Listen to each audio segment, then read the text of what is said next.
அன்பார்ந்த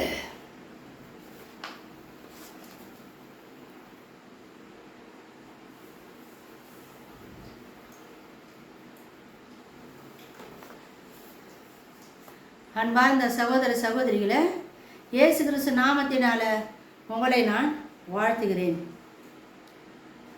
கடந்த நிகழ்ச்சி நம்ம முதலாம் உயிர்த்தெழுதல் அப்படின்ற வீடியோவை பார்த்தோம்.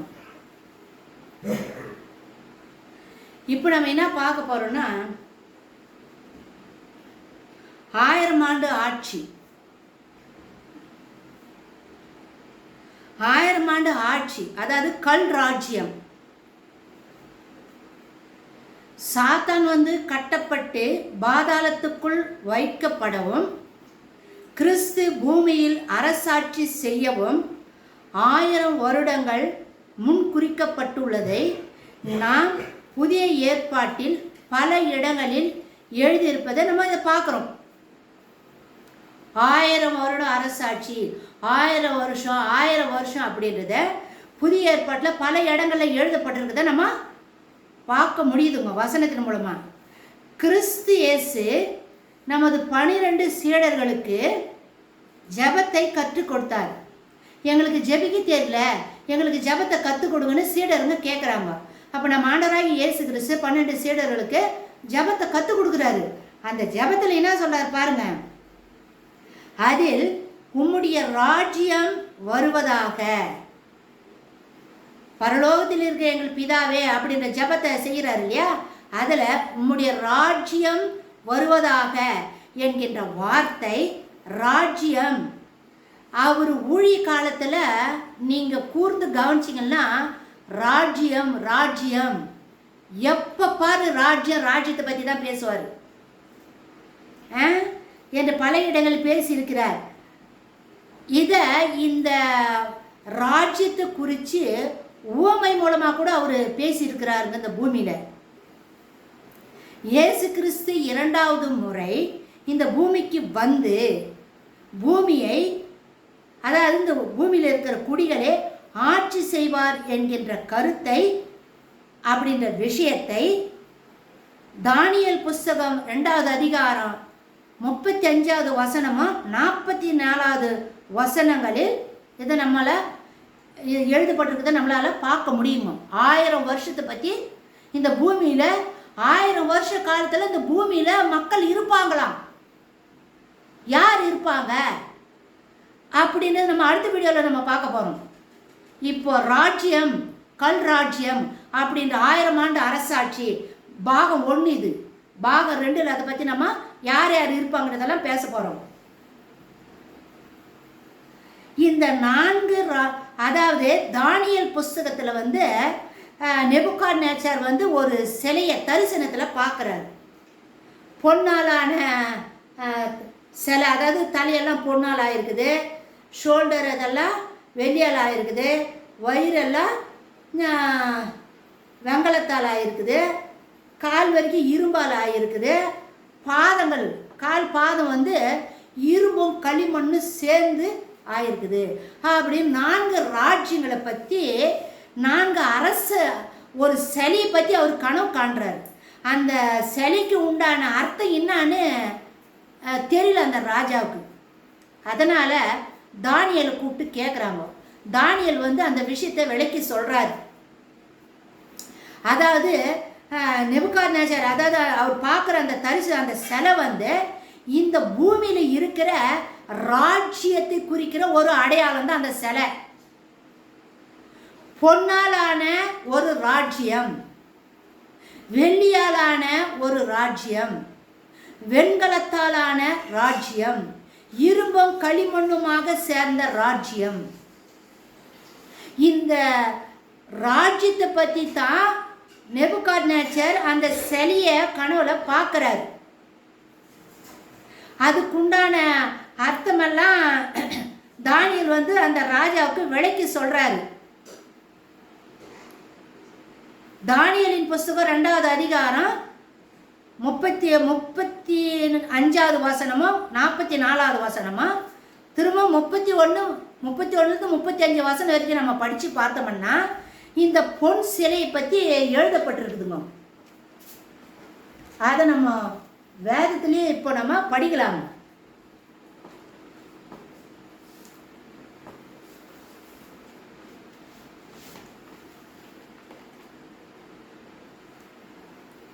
ராஜாவே, நீர் ஒரு சிலையை கண்டீர். அந்த பெரிய சிலை மிகுந்த பிரகாசம் உள்ளதாய் இருந்தது. அது உமக்கு எதிரே நின்றது. அதன் ரூபம் பயங்கரமாய் இருந்தது. அந்த சிலையின் தலை பசும் பொன்னும், அதன் மார்பும் அதன் புயங்களும் வெள்ளியும், அதன் வயிறும் அதன் தொடையும் வெண்கலமும், அதன் கால்கள் இரும்பும், அதன் பாதங்கள் பாதி இரும்பும் பாதி களிமண்ணுமாய் இருந்தது. நீர் பார்த்து கொண்டு இருக்கும்போதே கையால் பெயர்க்கப்படாத ஒரு கல் பெயர்ந்து உருண்டு வந்து அது அந்த சிலையை இரும்பும் களிமண்ணுமாகிய அதன் பாதங்களில் மோதி அவைகளை நொறுக்கி போட்டது. அப்பொழுது அந்த இரும்பும் களிமண்ணும் வெண்கலமும் வெள்ளியும் பொன்னும் ஏகமாய் நொறுங்குண்டு கோடை காலத்தில் போரடிக்கிற களத்திலிருந்து பறந்து போகிற பதரை போல் இருந்தது. பதரை போல் ஆயிற்று. அவைகளுக்கு ஒரு இடமும் கிடையாதபடி காற்று அவைகளை அடித்து கொண்டு போயிற்று. சிலையை மோதின கல்லோ வென்றால் ஒரு பெரிய பர்வதமாகி பூமியையெல்லாம் நிரப்பிற்று அப்படின்னு ராஜா கனவு கண்டு தானியேலுக்கு சொல்றாருங்க. இப்ப இந்த பொன்னால அந்த 4 ராஜ்யங்கள் இந்த பூமியில நம்ம தானியேல் புஸ்தகத்துல பின்னாடி நம்ம தானியேலை பத்தி பார்க்க போறோங்க.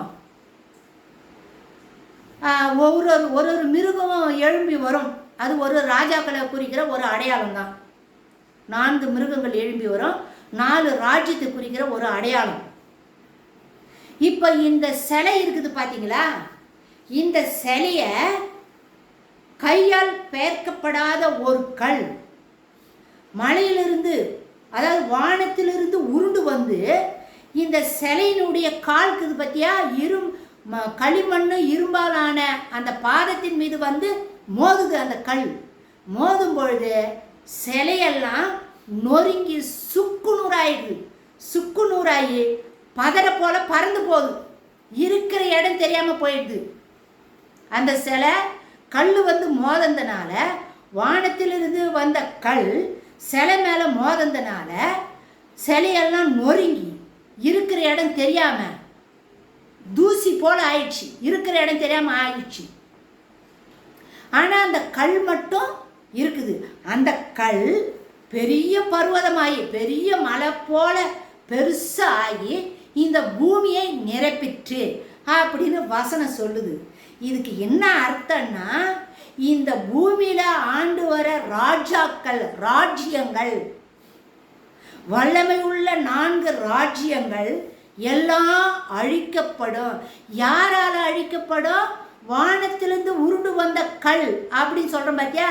அந்த கல் யாருன்னா நம்ம ஆண்டவராகிய இயேசு கிறிஸ்து தான் அந்த கல்.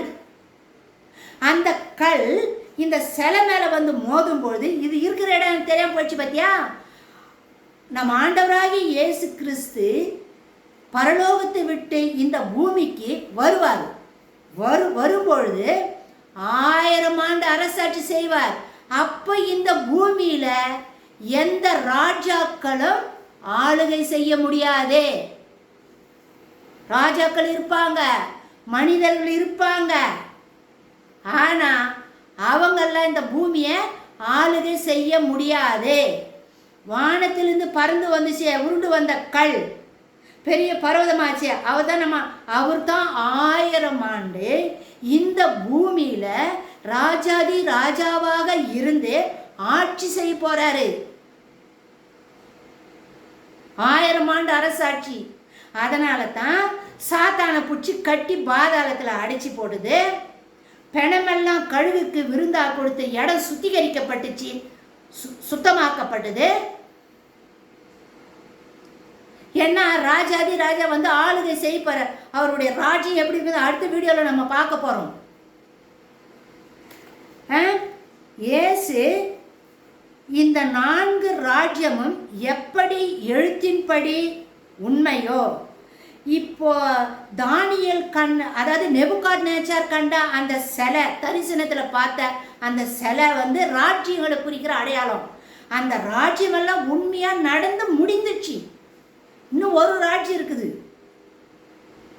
அதுதான் அந்த சிறிய கொம்பு, அந்தி கிறிஸ்துவனுடைய ராஜ்யம். அது வரணும். அது உபத்திர காலத்தில் வரும். வந்து அவன் 7 வருஷம் ஆளுகை செய்வான். அது அந்த சின்ன கொம்பு. வெள்ளாட்டு கடை 2 கொம்பு உயர்ந்து முளைக்குது. அதுக்கு நடுவில் ஒரு சின்ன கொம்பு முளைச்சிச்சு பார்த்தீங்களா? அந்த சின்ன கொம்பு தான் அந்தி கிறிஸ்து. அதுதான் கடைசியான ராஜ்யம். இது எல்லாமே அழிக்கப்படும். அழிக்கப்பட்டு நிர்மூலமாக்கி இருக்கிற இடம் தெரியாம போயிடும். அப்ப இந்த பூமிக்கு ஒரே ஒரு அரசியல் தான் இருக்கும். ஒரே ஒரு அரசாங்கம் தான் இருக்கும். யார் அந்த ஆட்சி செய்வார்னாக்கா இயேசு சாமி தான் இந்த ஆட்சி நடத்த போறவர். 1000 ஆண்டு ஆட்சி இந்த பூமியில 1000 வருஷம் அவர் தான் அரசாட்சி செய்ய போறாரு. இந்த 4 ராஜ்யம் இருந்த இடத்தை எடுத்துவிட்டு இந்த 4 ராஜ்யம் இந்த சிலைக்கு இது பத்தியா சுக்கு நூறு ஆயிடுச்சு. இருக்கிற இடம் தெரியாது போயிடுச்சு பத்தியா. இந்த 4 ராஜ்யமும் இந்த சிலை நொறுக்கப்பட்டு போனது போல இந்த 4 ராஜ்யமும் இருக்கிற இடம் தெரியாம போயிடும். அவைகள் இருந்த இடத்தை இந்த கல் ராஜ்யம் நிரப்ப போகிறது. அந்த 4 ராஜ்யம் இந்த பூமியை ஆளுகை செஞ்சிச்சு பார்த்தியா. அதெல்லாம் நீக்கி போட்டுட்டு அதெல்லாம் அழிச்சு நிர்மூலமாக்கிட்டு ஒரே ஒரு ராஜ்யம் தான் இந்த பூமியில் நிறுவப்பட போகுது. அதுதான் கல் ராஜ்யம். அதுதான் கிறிஸ்தேசுவின் ராஜ்யம். இந்த பூமியில் வந்து ஆளுகை செய்ய போகிற 1000 ஆண்டு அரசாட்சி பூமி. இந்த கல் ராஜ்யம் நிரப்பப்பட போகிறது. இந்த கல் ராஜ்யம் தான் பூமிக்குரிய கிறிஸ்துவனுடைய 1000 வருட ஆட்சிக்கான ராஜ்யமாகும். இயேசு கிறிஸ்து 2வது முறை இந்த பூமிக்கு வந்து கல் ராஜ்யம் நிறுவப்பட போகிறது. அதாவது 1000 ஆண்டு ஆட்சி அவர் நிறுவப்பட போறாரு. கிறிஸ்து தமது பரலோக சேனைகளோடு பூமிக்கு இறங்கி வரும்.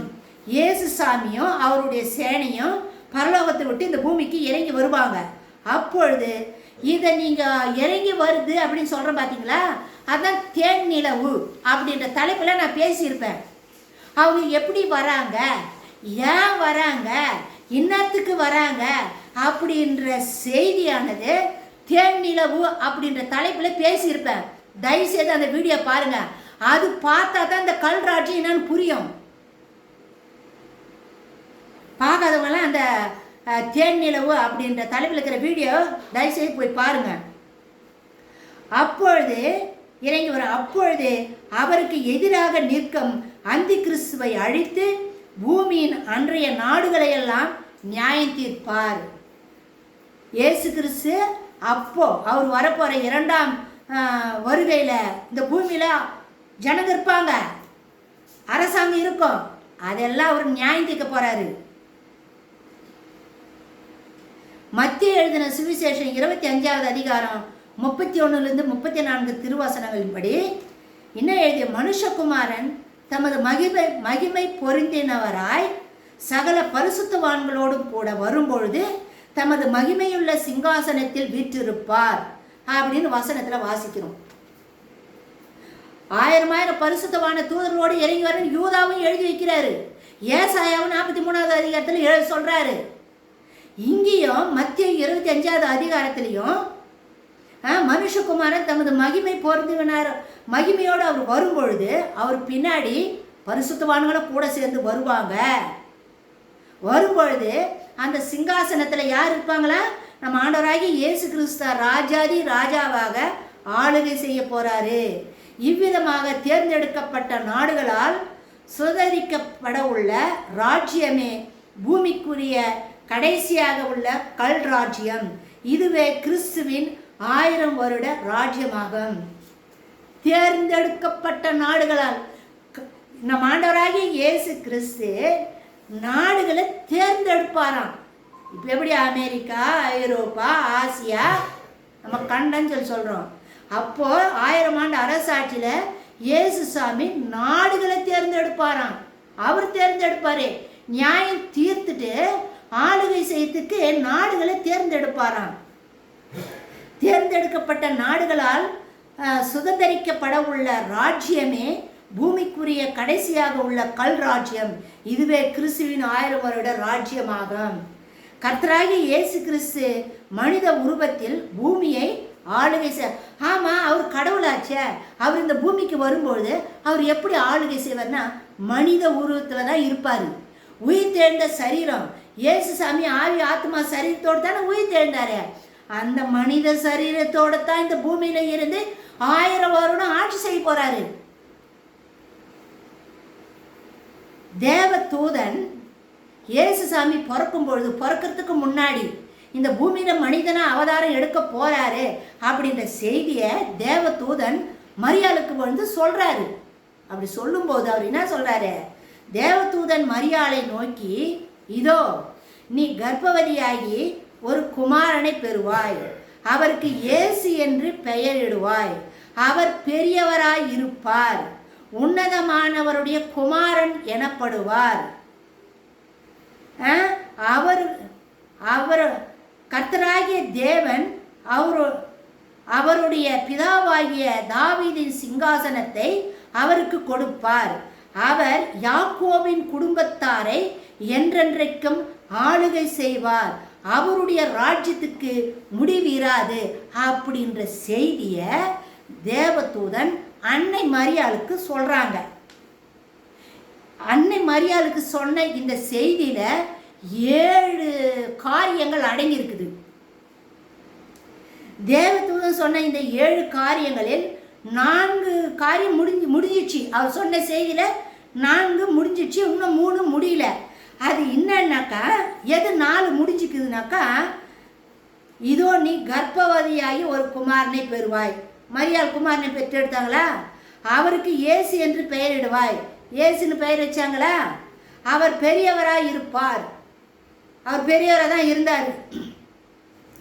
உன்னதமானவருடைய குமாரன் எனப்படுவார், பரலோக தேவனுக்கு பிதாவுக்கு பிள்ளையாய் இருப்பார். இது 4 காரியம் முடிஞ்சிச்சு. அவர் அதாவது கர்த்தராகிய தேவன் அவருடைய பிதாவாகிய தாவீதின் சிங்காசனத்தை அவருக்கு கொடுப்பார். தாவீது இஸ்ரவேலை மையமா வச்சு ஆட்சி செஞ்ச அந்த ராஜ்யத்தை, அந்த அரசாட்சியை, இஸ்ரவேலை மையமா வச்சு ஆளுகை செய்ய போற அந்த சிங்காசனத்தை பிதாவாகிய தேவன் தன்னுடைய குமாரனாகிய இயேசு சாமிக்கு கொடுக்க போறாரு. அவர் யாக்கோபின் குடும்பத்தாரை என்றென்றைக்கும் அரசாளுவார். இது தேவதூதன் மரியாளுக்கு சொன்ன செய்திங்க. யாக்கோபின் குடும்பத்தாரை, யாக்கோபின் குடும்பத்தார் யாரு? யூதர்கள் தான் யாக்கோபின் குடும்பத்தார். இந்த யாக்கோபின் குடும்பத்தாரை என்றென்றைக்கும் அரசாளுவார். அப்ப 1000 ஆண்டு அரசாட்சியில யார் ஆளுகை செய்ய போறாங்கன்னா, யூதருங்க தான் இருக்க போறாங்க, இஸ்ரவேலர் தான் இருக்க போறாங்க. இவங்களை தான் இஸ்ரவேலை மையமா வச்சு நம்ம ஆண்டவராகிய இயேசு கிறிஸ்து 1000 ஆண்டு ஆட்சி செய்ய போறாரு. அவருடைய ராஜ்யத்துக்கு முடிவிராது என்றார். அவருடைய ராஜ்யம் நித்தியமான ராஜ்யம், அழியாத ராஜ்யம், கல் ராஜ்யம், நித்தியமான ராஜ்யம்.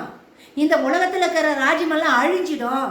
ஆனால் இயேசு கிறிஸ்து கொண்டு வர ராஜ்யம் வந்து அழியாத ராஜ்யம் அப்படின்னு தேவதூதன் அன்னை மரியாளுக்கு இந்த 7 செய்திகளை அடங்கிய நற்செய்தி கொண்டு வந்து சொல்றாரு. அதில் 4 முடிஞ்சிச்சு, இன்னும் 3 நிறைவேற போகுது. தானியேல் 7ஆம் அதிகாரம் 13-14 வசனங்களில் இதோ அவர் என்ன சொல்றாருன்னா, இந்த ராஜ்யத்தை பற்றி தானியேல் என்ன சொல்றாரு அப்படின்னா, இதோ மனுஷகுமாரனுடைய சாயலான ஒருவர் வானத்து மேகங்களுடனே வந்தார். மனுஷ உருவத்தில் ஒருவர் மேகத்திலிருந்து வந்தாராம். எங்க வந்தாரு? ஒருவர் வானத்து மேகங்களுடனே வந்தார். அவர் நீண்ட ஆயுள் உள்ளவர் இடம் மட்டும் வந்து, நீண்ட ஆயுள் உள்ளவர் இடம் மட்டும்னா பிதாவாகிய தேவன் இருக்கிற அந்த சிங்காசனம் இருக்கிற இடம் வரைக்கும் அவர் மேகத்தில் அவர் வராராம். வந்து இடம் மட்டும் வந்து அவர் சமீபத்தில் கொண்டு வரப்பட்டார். பிதாவாகிய தேவனுடைய அருகாமையில் அவர் கொண்டு வரப்பட்டாராம். சகல ஜனங்களும் ஜாதியாரும் பாஷைக்காரரும் அவரையே சேவிக்கும்படி அவருக்கு கர்த்தத்துவமும் மகிமையும் ராஜரீகமும் கொடுக்கப்பட்டது. அவருடைய கர்த்தத்துவம் நீங்காத நித்திய கர்த்தத்துவம், அவருடைய ராஜ்யம் அழியாததாய் இருக்கும் என்று தானியேல் கூறுகிறார். தானியேல் 7வது அதிகாரம் 13-14 வசனம் அவருடைய ராஜ்யம் அழியாத நித்திய ராஜ்யன்னு தானியேல் சொல்றாரு. இதே பழைய ஏற்பாட்டில் ஏசாயாவின் புஸ்தகம் 24வது அதிகாரம் 23வது வசனத்தில் சேனைகளின் கர்த்தர் சீயோன் மலையிலும் எருசலேமிலும் ஆளுகை செய்வார். அப்படி இயேசுசாமி 1000 ஆண்டு இந்த பூமிக்கு வந்து எங்க மையமா வச்சு ஆளுகை செய்ய போறாருன்னா சீயோன் மலையிலும் எருசலேமிலும் ஆளுகை செய்வார். இது வசனங்க, நான் சும்மா சொல்ல, வசனத்துல தான் நான் படிக்கிறேன்.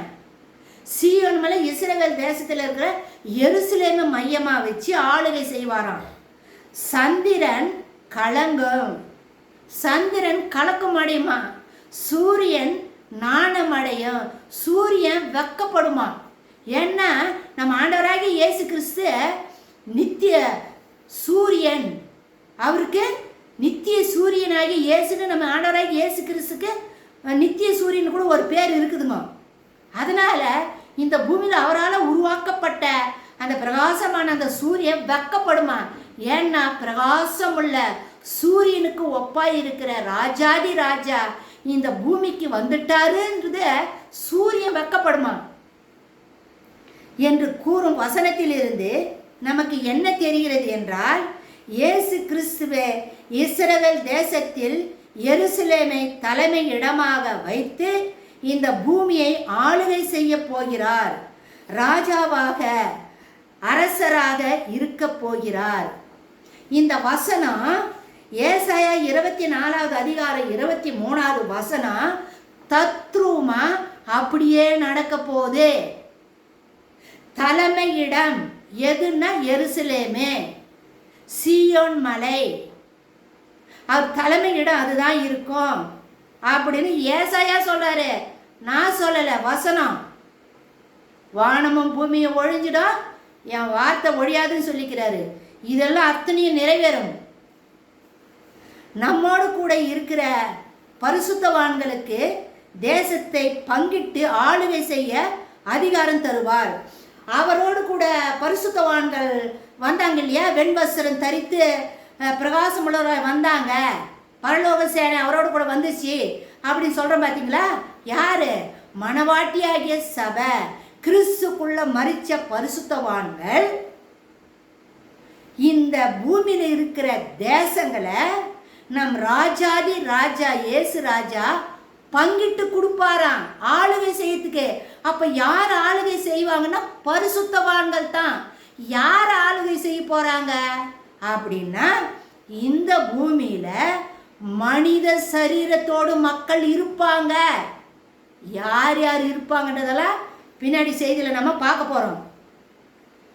நம்மோடு கூட இருக்கிற பரிசுத்தவான்களுக்கு தேசத்தை பங்கிட்டு ஆளுகை செய்ய அதிகாரம் தருவார்.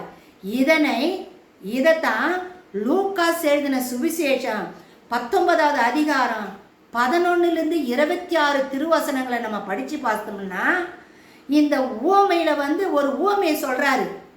என்ன உவமை சொல்கிறாருன்னா, ஒரு ராஜா இருந்தார். அவர் அந்த ராஜா அந்த இடத்த விட்டு வேற ஒரு தேசத்துக்கு போயிட்டாரு. போகிறதுக்கு முன்னாடி ஒருத்தனை கூப்பிட்டு 10 தாளந்து கொடுத்தாரு, இன்னொருத்தங்கிட்ட 5 தாளந்து கொடுத்தாரு, இன்னொருத்தங்கிட்ட 1 தாளந்து தான் கொடுத்தாரு, கொடுத்துட்டு போயிட்டாரு அப்படின்னு உவமையில் நம்ம படிக்கிறோம். உவமையாக சொல்லி காட்டுறாரு. அப்போது அந்த 10 தாளந்து பெற்றவன் 10 கூட்டி 20 தாளந்தா கொடுக்குறான். ராஜா வந்து கணக்கு கேட்கும்போது 5 தாளந்து பெற்றவன் இன்னும் 5 பெற்று 10 தாளந்தா கொடுக்குறான். அப்போ அந்த ஒரு தாளந்து வச்சுருந்தான் பாரு, அவன் மண்ணுக்குள்ளே போட்டு பச்சை வச்சிட்டான். நீ கண்டிப்புள்ளவர், விதைக்காத இடத்துல அறுவடை செய்வது எனக்கு தெரியும், அதனால தான் மண்ணுக்குள்ளே போட்டு பச்சை வச்சுட்டேன் அப்படின்னு அவன் சொல்கிறான். இதை ஊமையாக சொல்கிறாரு. எதை ஊமையாக சொல்கிறாருன்னா, 1000 ஆண்டு ஆட்சி செய்ய போகிறாரு இல்லை. அப்போ இந்த தாளந்தை எப்படி பங்கிட்டு கொடுத்தாரோ அது போல பரிசுத்தவான்களுக்கு தேசங்களை பங்கிட்டு கொடுப்பாரு, ஆளுகை செய்யறதுக்கு பங்கிட்டு கொடுப்பாரு. அந்த ஒரே ஒரு தாளந்து வச்சுருந்தான் பார், அந்த ஒரே ஒரு தாளந்தை உபயோகிக்காமல் இருந்ததால் அந்த ஒன்றையும் இழந்து அதிகாரியாகும் வாய்ப்பையும் பறிகொடுத்து விட்டான். ஒன்றையும் ஆளுகை செய்யாமல் மண்ணுக்குள்ளே போட்டு பச்சி வச்சிருக்கிறான் பத்தியா, அவனுக்கு எந்த ராஜ்யமும் கிடையாது. ஏன்னா அவன் எதுவுமே பயன்படுத்தலை. அதனால் அவனை எங்கே கொண்டு போட்டாங்க, அவனுக்கு எந்த அதிகாரமும் கிடையாது, ஆளுகை கிடையாது, அவனுக்கு அதிகாரியும் ஆக முடியாது. அப்படின்னு தான் அந்த ஓமையினுடைய அர்த்தம். தானியேல் எழுதின புஸ்தகம் 7வது அதிகாரம் 27வது வசனமானது, வானத்தின் கீழே எங்கும் உள்ள ராஜ்யங்களின் ராஜரீகமும் ஆளுகையும் மகத்துவமும் உன்னதமானவருடைய பரிசுத்தவான்களாகிய ஜனங்களுக்கு கொடுக்கப்படும். அவருடைய ராஜ்யம் சகல கர்த்தத்துவங்களும் அவரை சேவித்து அவருக்கு கீழ்பட்டிருக்கும் அப்படின்னு தானியேல் புஸ்தகம் 7வது அதிகாரம் 27வது வசனத்தில் பரிசுத்தவான்கள் வந்து இந்த பூமியை ஆளுகை செய்ய போறாங்கன்னு வசனத்தில் அவர் எழுதி வச்சுக்கிறாரு.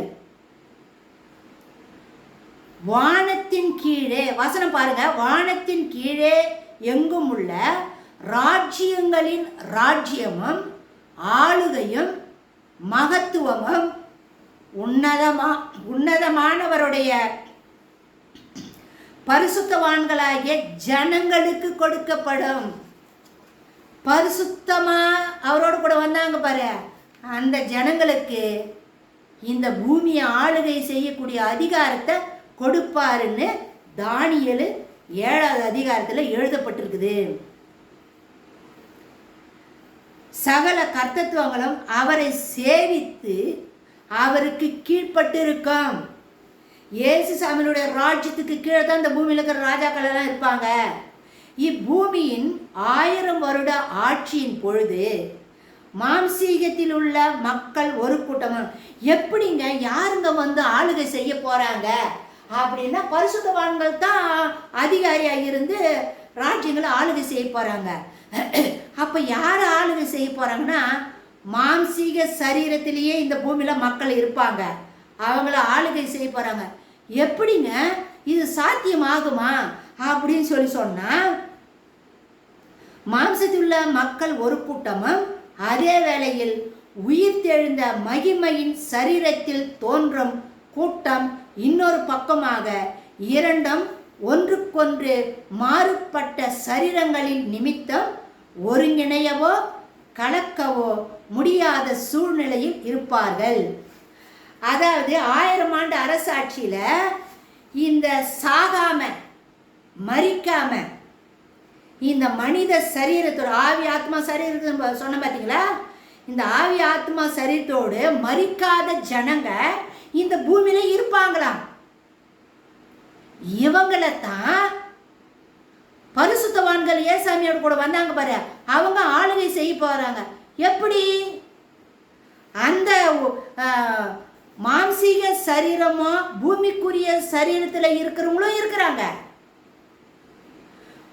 பரலோகத்துக்குரிய சரீரத்தில் இருக்கிறவங்களும் இருக்கிறாங்க, உயிர் தெழுந்த மகிமையின் சரீரத்தில் இருக்கிறவங்களும் இருக்கிறாங்க. 2 சரீரம் உள்ளவங்களும் இந்த பூமியில இருக்கிறாங்க. ஆனா ஒருத்தருக்கு ஒருத்தர் பேசுவாங்க, கலக்குவாங்க, ஆனா ஒன்று சேர முடியாது.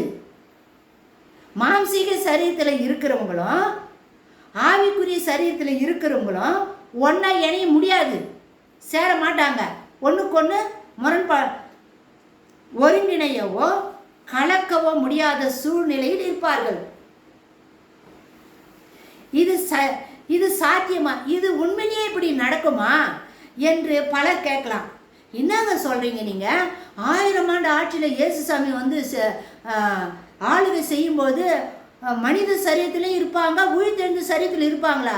இது எப்படி நடக்குமா அப்படின்னு நீங்க கேட்டீங்கன்னா, நீங்க புரிஞ்சுக்கிறதுக்காக வேதத்தின் அடிப்படையில் இந்த உதாரணத்தை உங்களுக்கு கொடுக்குறேன். உதாரணத்துக்கு வேத பகுதியில் இயேசு உயிரோடு எழுந்த பின்பு இயேசு மரிச்சிட்டாரு. மனித சரீரத்தில் அவர் மரிச்சாரு. அப்புறம் மகிமையுள்ள சரீரமாக அவர் உயிர் பெற்று எழுந்தார். அதே மாதிரி தான் பரிசுத்தவான்களும் மரித்து உயிர் பெற்று எழ போகிறாங்க. இயேசு எப்படி உயிர் பெற்று எழுந்த சரீரத்தில் இருந்து 40 நாட்களில் 40 நாள் இந்த பூமியில் இருந்தார் இல்லை? அப்போ இந்த 40 நாள் பூமியில் உயிரோடு மரித்து உயிர் தெழுந்த சரீரத்தில் 40 நாள் இந்த பூமியில் இருக்கிறாரு.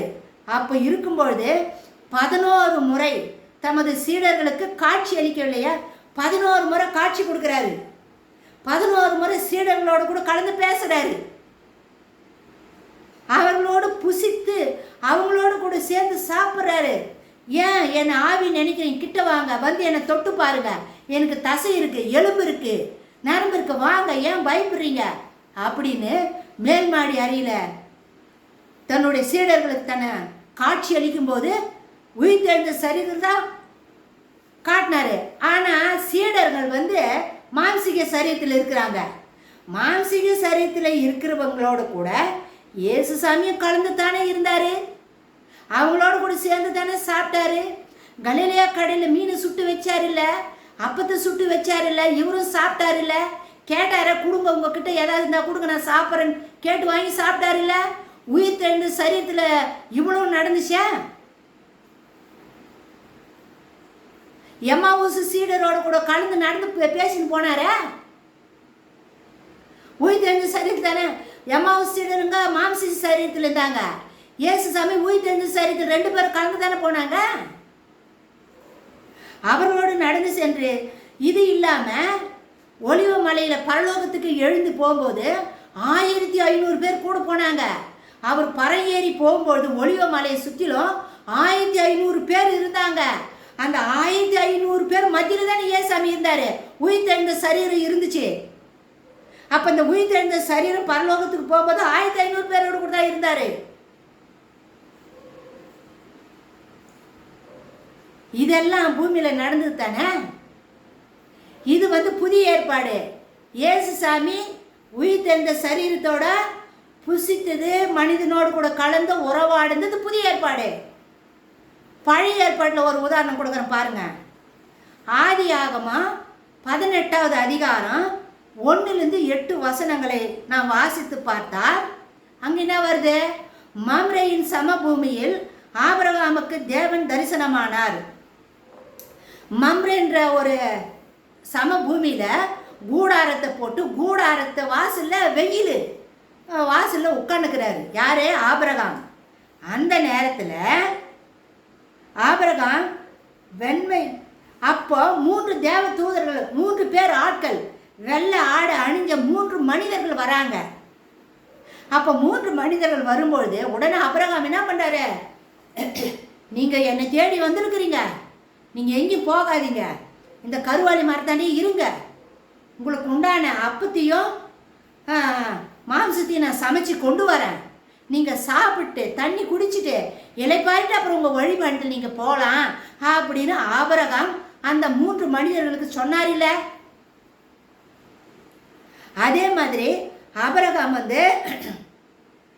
ஆபிரகாம் வெண்ணையும் பாலையும் சமைத்த கறியையும் எடுத்து வந்து, சமைச்ச கறியும் பால் வெண்ணெய் எல்லாத்தையும் எடுத்துகிட்டு வந்து அவர்கள் முன்பாக வைத்து அவர்கள் அருகே மரத்தடியில் நின்று கொண்டிருந்தார். இந்த 3 ஆட்கள் வந்தாங்க பற்றியா, வெள்ளை ட்ரெஸ்ஸு போட்டுக்கின்னு. அவங்களுக்கு முன்னாடி சமைச்ச கறியும் அப்பத்தையும் பாலையும் வெண்ணையும் வச்சுட்டு நீங்கள் சாப்பிடுங்க அப்படின்னு முன்னாடி அவங்ககிட்ட வச்சுட்டு பக்கத்தில் மரத்தடியில் நின்று ஆபிரகாம் பார்த்துனுக்கிறாரு. இந்த 3 மனிதர்கள் இதை சாப்பிட்டாங்க. அவர்கள் புசித்தார்கள் என வாசிக்கிறோம். அந்த 3 மனிதர்களும் அந்த இறைச்சியை சாப்பிட்டாங்க, அப்பத்தை சாப்பிட்டாங்க, பாலை குடித்தாங்க, வெண்ணெயை சாப்பிட்டாங்க அப்படின்னு வேதத்தில் நம்ம வாசிக்கிறோம். இது உண்மை தானே? நடந்த நிகழ்ச்சி தானே? பழைய ஏற்பாட்டில் பழைய ஏற்பாட்டு காலத்தில் தேவ தூதர்கள் மனித அவதாரத்திலே பூமியில் தோன்றி மனிதரோடு அன்று புசித்து குடித்தார்களே. பழைய ஏற்பாட்டு காலத்தில் கூட தேவ தூதர்கள் மனிதர்களோடு கூட சேர்ந்து சாப்பிட்டாங்களே. மனோவா கூட ஆண்டவர் காட்சி கொடுக்கும்போது அவர் போய் ஒரு கன்றுக்குட்டியை அடித்து அப்பத்தையும் இறைச்சியும் கொண்டு வந்து வைக்கிறாரு, அந்த பாறை மேலே ஊத்துன்றாரு. உடனே பாறையிலிருந்து நெருப்பு எழும்பி வந்து அந்த இறைச்சியும் அந்த அப்பத்தையும் சாப்பிட்டுச்சு அப்படின்னு பழைய ஏற்பாட்டில் இன்னொரு மனோவாவுக்கு ஆண்டவர் தரிசனமான விஷயத்தையும் நம்ம பார்க்குறோம். இதெல்லாம் நடந்த நிகழ்ச்சி தானே? இதெல்லாம் நடந்ததுன்னா 1000 ஆண்டு அரசாட்சி காலத்தில் மனித சரீரத்தில் இருக்கிறவங்களும் மகிமை அடைந்த உயிர் தேர்ந்த சரீரத்தில் இருக்கிறவங்களும் ஏன் ஒன்றா கலந்து வாழ முடியாது? கண்டிப்பாக வாழ்வாங்க. இதெல்லாம் வசனங்க. உங்களுக்கு நான் வாசி காட்டுறது வசனம், என் சொந்த இஷ்டமாக நான் பேசலை. 1000 வருட ஆட்சியின் போதும் அதே விதமாக பூமியில் நடக்க போகிறது. லூகாஸ் எழுதின சுவிசேஷம் 20வது அதிகாரம் 35-36 வசனங்களின்படி மறுமையையும் மரித்தோரிலிருந்து எழுந்திருக்குதலையும் அடைய பாத்திரராக எண்ணப்படுபவர்கள் தேவ தூதர்களுக்கு ஒப்பானவர்களாக இருக்க போவதால் தேவ தூதர்களைப் போல பூமியில் குடிகளோடு, அதாவது மக்களோடு கலந்து காணக்கூடிய சரீர உருவத்தோடு நடந்து புசித்து குடித்து வாழ்வாங்க அப்படின்னு லூக்காஸ் எழுதின சுவிசேஷம் 20வது அதிகாரத்தில் நம்ம இதை வாசிக்கிறோம். இன்னொரு விஷயம், ஏசாயா 40வது அதிகாரம் 31வது வசனத்தின்படி கர்த்தருக்கு காத்திருக்கிறவர்களோ, அதை நான் சென்ற வீடியோவில் கூட முதலாம் உயிர்த்தெழுதலை பற்றி நான் உங்களுக்கு விளக்கி சொன்னோங்க. கர்த்தருக்கு காத்திருக்கிறவர்களோ புது பலன் அடைந்து கழுகுகளைப் போல செட்டைகளை எடுத்து எழும்புவார்கள். அவர்கள் ஓடினாலும் இளைப்படைய மாட்டார்கள். 1000 ஆண்டு ஆட்சியில் உயிர்த்தெழுந்த மரித்த பரிசுத்தவான்கள் ஆளுகை செய்யும்போது அவங்களுக்கு இளைப்பாறுதல் இருக்க, அதாவது ஓடினாலும் இளைப்படைய மாட்டார்கள், சோர்வு இருக்காது அவங்களுக்கு. நடந்தாலும் சோர்ந்து போக மாட்டார்கள், ஓடினாலும் இளைப்படைய மாட்டார்கள். இப்படிப்பட்டவர்கள் யார்? இவங்க உயிர்த்தெழுந்த பரிசுத்தவான்கள் கூட்டம்தான். முதலாம் உயிர்த்தெழுதல பங்கு பெற்று நம்ம ஆண்டவராகிய இயேசு கிறிஸ்து இந்த பூமிக்கு இரண்டாவது முறை வந்து இந்த பூமியில் 1000 ஆண்டு ஆட்சி செய்ய போறாரு இல்லை? அந்த ஆட்சி செய்ய போகிற காலத்தில் பரிசுத்தவான்களும் கூட சேர்ந்து ஆளுகை செய்ய போறாரு. நாடுகளை பங்கிட்டு கொடுக்க போறாரு. மாம்சீக சரீரத்தில், இந்த பூமிக்குரிய சரீரத்தில் இருக்கிற மக்களும் இருப்பாங்க. உயிர் தெழுந்த மகிமை அடைந்த சரீரத்தில் இருக்கிற பரிசுத்தவான்களும் இருப்பாங்க. பரிசுத்தவான்கள் தான் மாம்சீக சரீரத்தில் இருக்கிறவங்கள ஆளுகை செய்வாங்க. அப்படின்றது தான் இந்த கல் ராஜ்யம் 1000 ஆண்டு ஆட்சி பற்றி இப்போ நம்ம பார்த்தோம். அடுத்த வீடியோவில் இந்த 1000 ஆண்டு ஆட்சி இன்னும் இருக்குது. இது எப்படி எப்படியெல்லாம் இருக்கும் இன்னும் விவரமாக நம்ம 1000 ஆண்டு ஆட்சி பற்றி இன்னும் விவரமாக பார்க்க போகிறோம். அடுத்த வீடியோவுக்காக தயவுசெய்து காத்துனுருங்க. இந்த செய்தியை ஒன்று வசனத்தின் ஆதாரத்தோடு உங்ககிட்ட நான் பேசியிருக்கிறேன். என் சுயமாக நான் பேசலை, வசனத்தோடு உங்ககிட்ட நான் பேசியிருக்கிறேன். இதை நீங்கள் குறிப்பு எடுத்துக்குங்க. டிஸ்கிரிப்ஷனில் நான் கொடுப்பேன். அதை குறிப்பு எடுத்துக்கிட்டு நீங்கள் மற்றவங்களோட கூட இந்த செய்தியை ஷேர் பண்ணிக்கலாம். ஃப்ரெண்ட்ஸுங்களுக்கு சொல்லுங்கள், 1000 ஆண்டு ஆட்சி எப்படி இருக்குன்றதை குடும்பத்தில் இருக்கிறவங்களோட கூட ஷேர் பண்ணிக்கோங்க. லைக் பண்ணுங்கள். உங்கள் விருப்பம் என்னன்றதை கமெண்ட்ஸில் சொல்லுங்கள். மாரநாதா.